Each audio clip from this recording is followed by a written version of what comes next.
Domingo, 30 de janeiro. Verso para memorizar.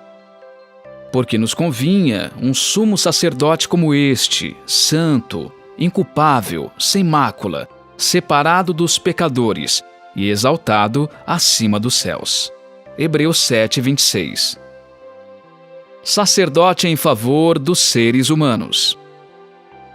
Ouça Hebreus 5, de 1 a 10. Cada sumo sacerdote, sendo escolhido dentre os homens, é constituído nas coisas relacionadas com Deus, a favor dos homens, para oferecer dons e sacrifícios pelos pecados.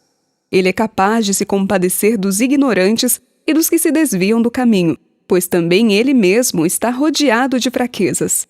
Por esta razão, deve oferecer sacrifícios pelos pecados, tanto do povo como de si mesmo, e ninguém toma esta honra para si mesmo, a não ser quando chamado por Deus, como aconteceu com Arão.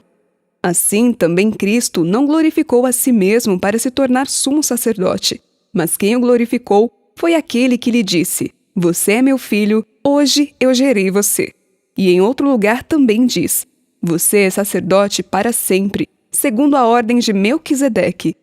Ele, Jesus, nos dias da sua carne, tendo oferecido com forte clamor e lágrimas, orações e súplicas a quem o podia livrar da morte, foi ouvido por causa da sua reverência. Embora fosse filho, aprendeu a obediência pelas coisas que sofreu, e tendo sido aperfeiçoado, tornou-se o autor da salvação eterna para todos os que lhe obedecem. E Deus o nomeou sumo sacerdote, segundo a ordem de Melquisedeque. Pergunta 1. Qual é o papel do sacerdócio? Como Jesus o cumpre? O propósito básico de um sacerdote é mediar entre os pecadores e Deus. Sacerdotes foram designados por Deus a fim de ministrar em favor dos seres humanos, portanto, deviam ser misericordiosos e compreender as fraquezas humanas. Em Hebreus 5, de 5 a 10, Paulo mostrou que Jesus cumpre perfeitamente essas características. Foi designado por Deus e nos entende, pois também sofreu.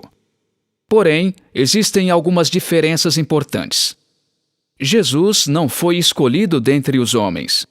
Em vez disso, adotou a natureza humana para, entre outras coisas, servir como sacerdote em nosso favor.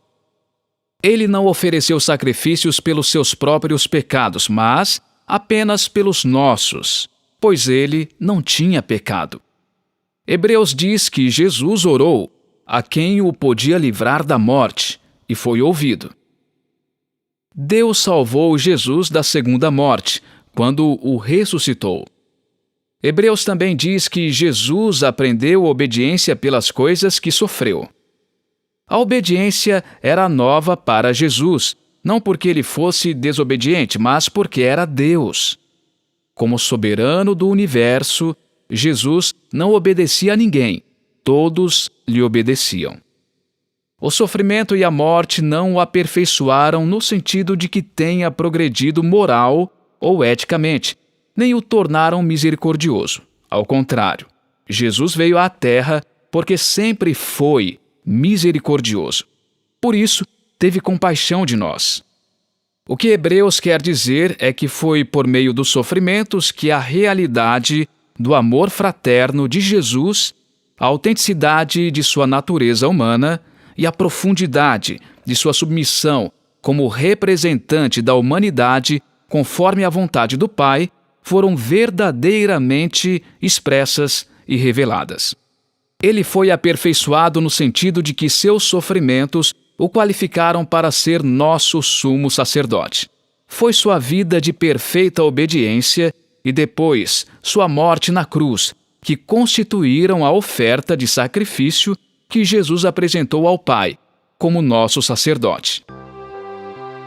1 Pedro 2,9 diz que somos um sacerdócio real. O que a vida de Jesus diz sobre como deve ser nosso relacionamento com as pessoas ao desempenhar esse papel sagrado?